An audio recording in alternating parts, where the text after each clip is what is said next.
Welcome to another edition of Hance, the best storyteller in Texas podcast. We start every episode with the saying of the day. What do you have for us, Chancellor? Saying of the day comes from an advertisement that says, "You in jail, we got bail." I was driving in an area not long ago near a courthouse, and there were signs, kind of catch-all signs for bondsmen.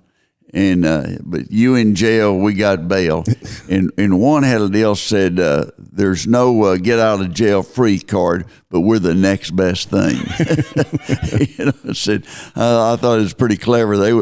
They wanted to. I guess they were assuming you could read, right? But they were wanting you to call them in case you were in trouble.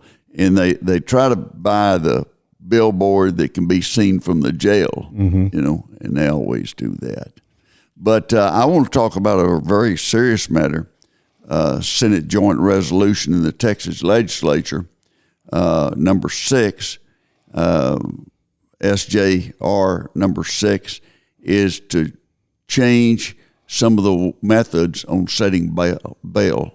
And what it would do, for certain crimes, you couldn't get bail. If you'd killed a child, if you'd murdered a child, you'd murdered a police officer, you couldn't get bail. And, there's some legislation passed last decade that had to do with people getting out on their signature. They'd just sign and they'd turn them loose. Now, people give bail bonds people a bad rap. In my opinion, all the bail bondsmen I ever dealt with when I was practicing law that included criminal defense law were very honorable.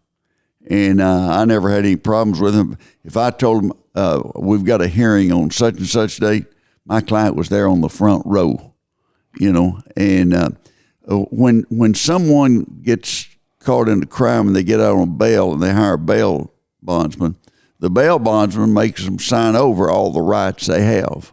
They don't have any rights. Mm-hmm. And so you can say, well, he didn't warn me, or he didn't, good luck. That's not going to stand up in court. And they don't think it's funny if you don't report in once a week. Mm-hmm. They are going to make sure that you do report in. And they help the prosecutors because they make them show up.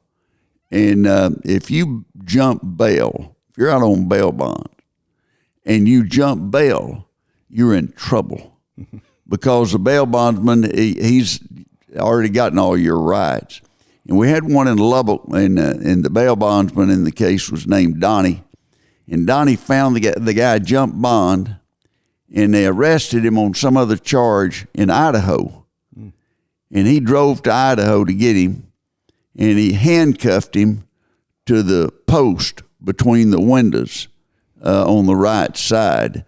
It was in February, and he handcuffed him.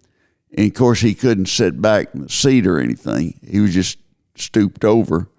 And he had to be treated for frostbite when he got back to Lubbock. But I'm just telling you, they play for keeps. And if you ever get out on bail bondsman usually charges 10%, which is not unreasonable. And, I think, and they do a great service. They make sure people show up and that they're not getting in trouble. So maybe they'll be more involved in the future because their involvement was part of the process. People say, well, they're just making money off poor people, making money off people that have committed a crime, and that they're not going to get them out if they think they're going to commit another crime or we're involved in a serious crime. Most bail bondsmen won't do that, especially if a judge comes in and sets a large amount. Sometimes that can be reduced. I had a case as a young lawyer teaching at Texas Tech where a guy got charged with possession of marijuana, and it was 1 ounce. And not a lot, but they set a bond on $500,000. Murderers were getting $10,000 bond. I went, wow. I'll talk to the judge. He was justice of the peace. And I said, Judge, that's unbelievable. You'd have a $500,000 bond on one ounce of marijuana. He said, well, there was an article in the paper not long ago that talked about marijuana might be addictive and everything, and he said people are upset about it, and I want them to know I'm getting tough on marijuana. So, hey, my client can't even hire me if you charge that, because $500,000, that'd be $50,000. They'd have to come up 10%. He said, well, I'll lower it. I'll lower it for you. He said, I'll lower it to 50. I said, 50,000 still a lot. He said, no, I'm talking about $50. He lowered it from $500,000 to $50. And, we were able to make that, and they were able to hire me, and we finally worked something out on the case. But they play a very important role, and I always found them to be honorable. But these people, if somebody's putting up money that you're going to show up for trial, then they're going to be serious about you showing up for trial. If you just get somebody's signature, and by the way, one of the witnesses on the bill was a woman that her niece got shot and killed by a guy, and she went back and checked on it, and the guy was out on bond before the dead body had been removed from the hospital. This, you're talking about one of the witnesses for the current legislation. Yep, on current legislation. And this is about 2 or 3 weeks ago, and one of the witnesses out of Houston, and she pointed out that her niece, who was 9 years old, the guy was out on bond before she had been removed from the hospital and taken to the funeral home. That's sad. Yeah. And it's uncalled for. But 163, I believe, was the number of murders over the last 5 years have been committed by people that are out on bond for doing a violent crime or murder or something of deadly force.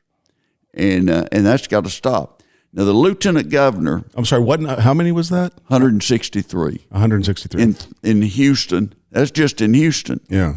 And that was a period over about 4 or 5 years. Wow. And that...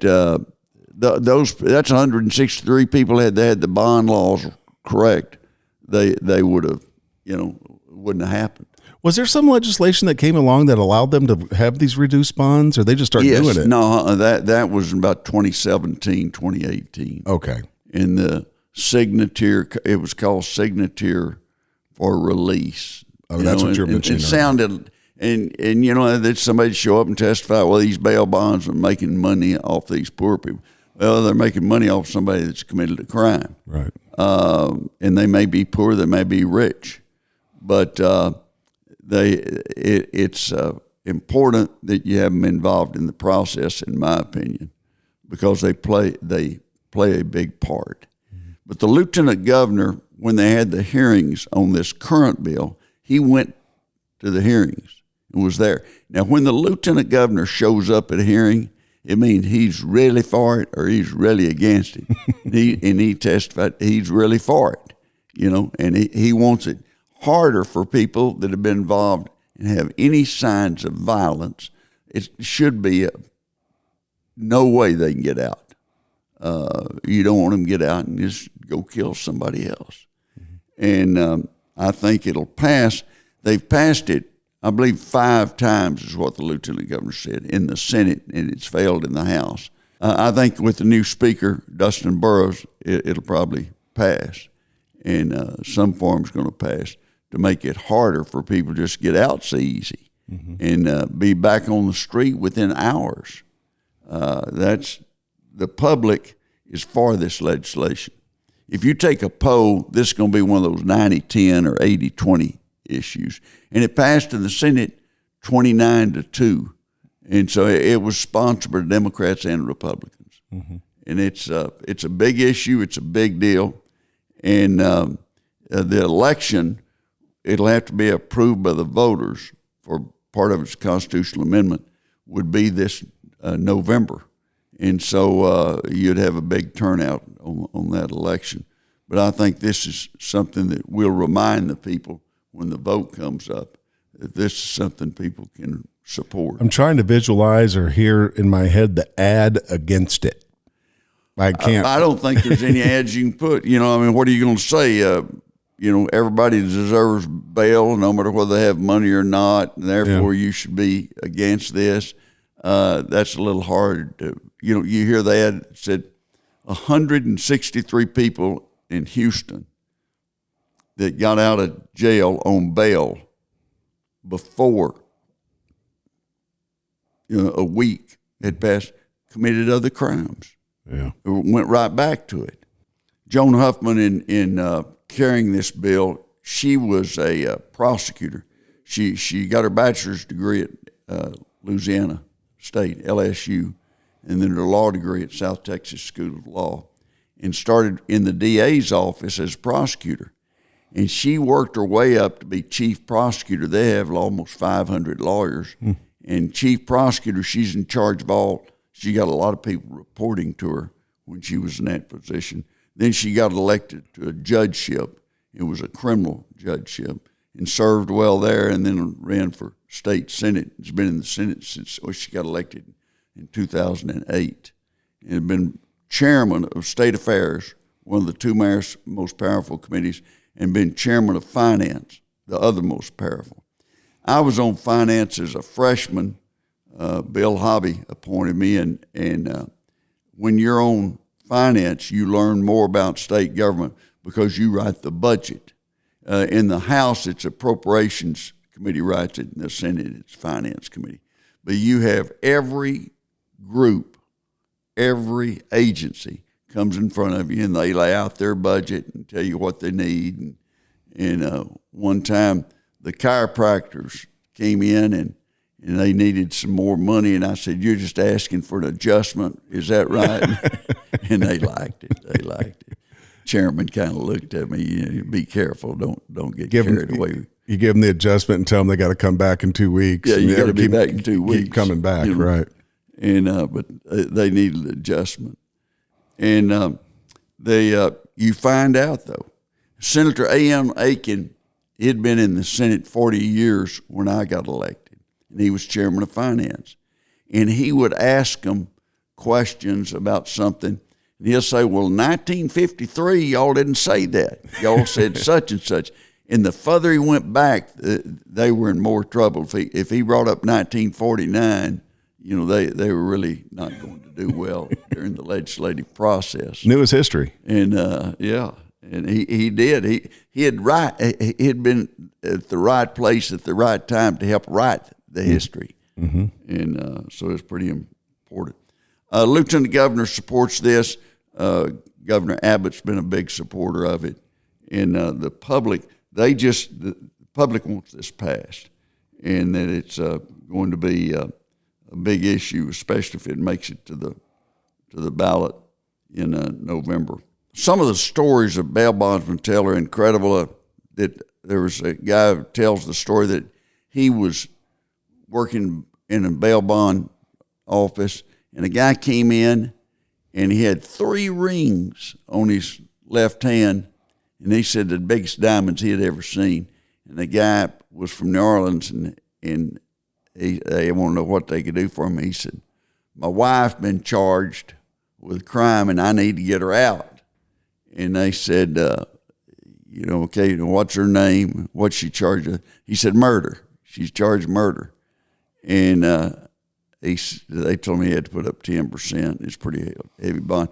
And the guy said, "I don't have that kind of money on me. I'd have to go back to New Orleans and get it, bring it," which tells me it's cash. He wasn't going to get a check cashed. And so the bondsman said, "Well, I tell you what we'll do. Give me those rings, and I'll get her out, and I'll give you the rings back when you bring me the money back." And said the guy went, "I love her," and gave him the rings, And so it was a little unusual.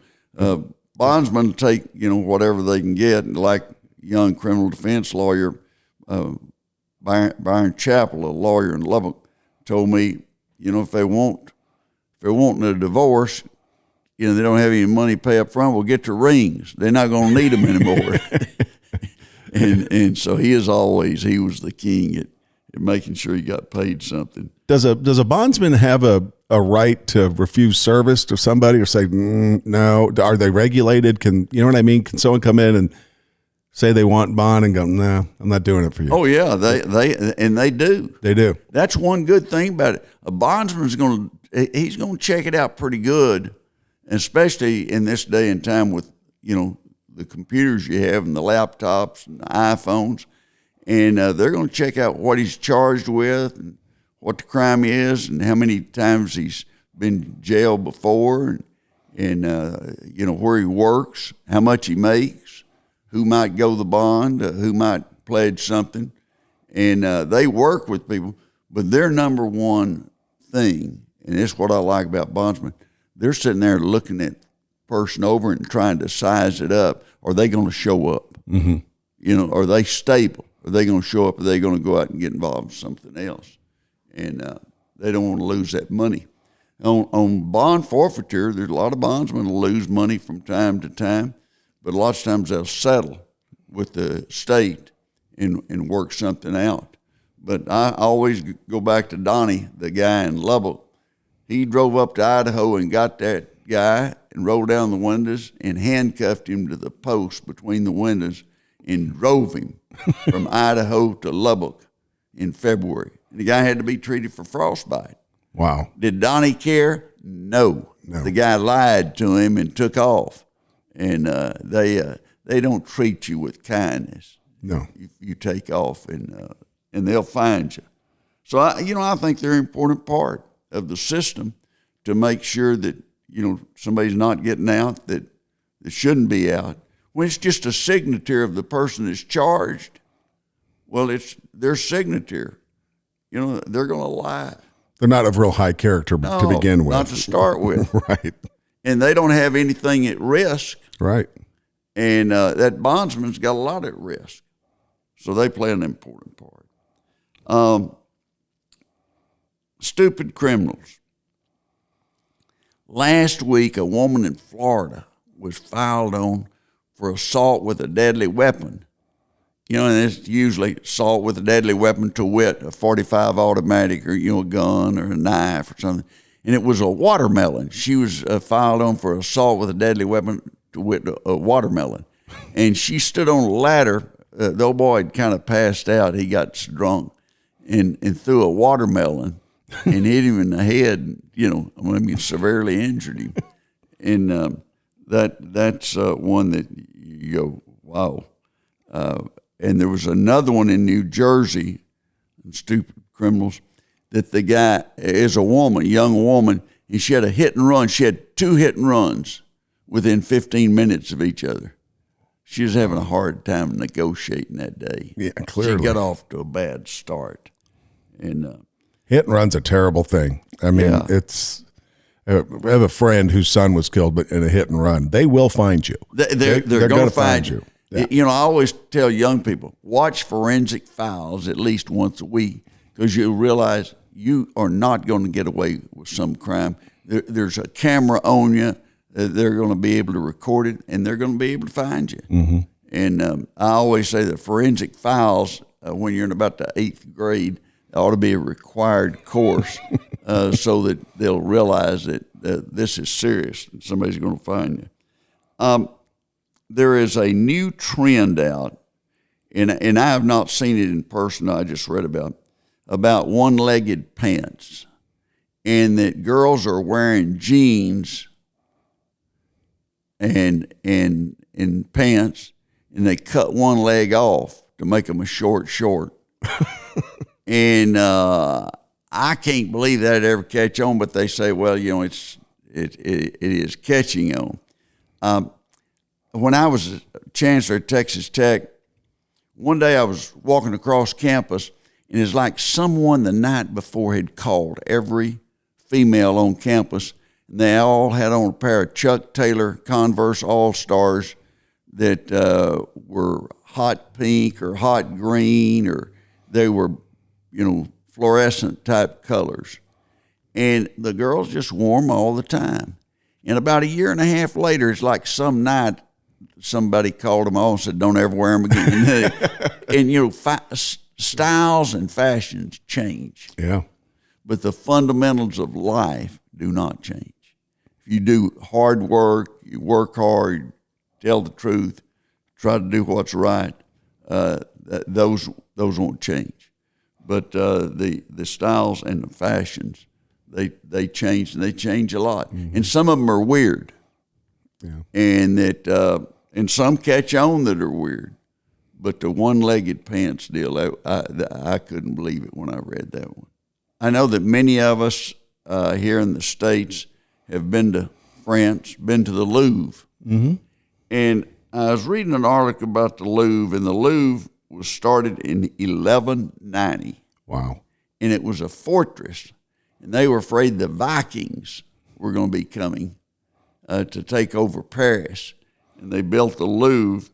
And then in 1793, we're talking about almost 600 years later, they made it a museum.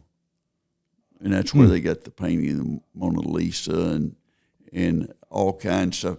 And they've made it crimes to attack or throw paint or blood or anything in the Louvre. A lot of environmental activists. Oh, yeah, a lot of people, doing crazy things. And have you seen the Mona Lisa? I have. In fact, I put on Twitter that she was very beautiful. I said but she wouldn't have made the pom-pom squad at Texas Tech. they wouldn't have taken her. It's amazing how small it is. I've seen it too, and you're surprised. She wouldn't have been a cheerleader at Lubbock Christian. She wouldn't have made it. One other thing on the bail bondsman, jumping back to that a minute, they had a show on TV, a series called Dog, the Bounty Hunter. Mm-hmm. And that's who the bail bondsman would go to and hire to go find somebody. And he'd always find them. Mm-hmm. Some way, one way or the other, he'd find them. And he wasn't a pleasant guy to deal with, when he was looking for him. Had blonde hair, long blonde hair, and then he had a girlfriend that was Beth. Yep. Why I remember that, I don't know, but I do. And they were a couple of characters. It was always kind of an amusing show. Yeah. But I still say Donnie from Lubbock was a better bondsman because the word was, if he bonded you out, you better show up. Hey, sometimes it's good to have that reputation. Yeah. It is. Yeah.